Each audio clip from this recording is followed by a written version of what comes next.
Hey, my name is Abby. I'm a first-year medical student, and I'm here to talk to you guys a little bit about the Clinical Experience Journal, which is perfect for any pre-health professional who's doing clinical observation or shadowing, and not only wants to document the date and the provider that they shadow, but also wants to get specific about the types of cases and diseases and medications they see. When you guys are writing your essays, this is going to come in really big handy so that you're not straggling to try and remember what happened. You actually have a recording of what you saw. So Code Blue Essays created a perfect opportunity for you guys to journal and record all of your experiences. In the first types of pages, we're able to document the goals that you have for each day of shadowing, which is really important to make sure that you're actually staying focused on what you're looking for. Then you also can write down some questions you have for the physicians. Now, this is my favorite part, is where you can actually record the types of cases that you see. You can see perhaps like a metastatic breast cancer case. You can record whether they had a lumpectomy, what kind of drugs they had, how long out they were from treatment they were. And this is the type of stuff that's not only important for remembering when it comes time to write your essays, it really helps to prepare you for your future medical education. Because when you see these types of drugs on a test, you're gonna remember specific patients.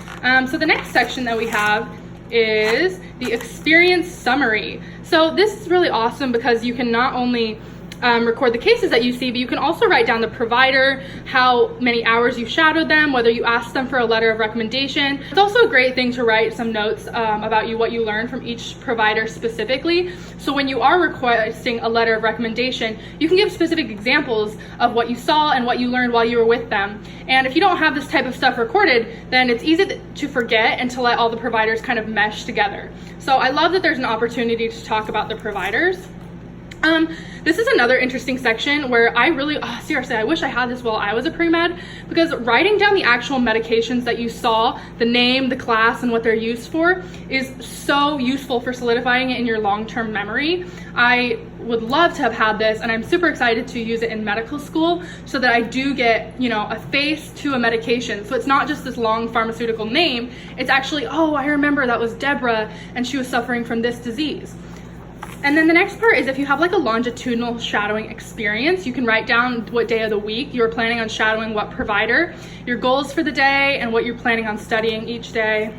And then, of course, my favorite part as a researcher is the journal article section. A lot of times physicians or providers will tell you to look up a specific article and they want to help you learn.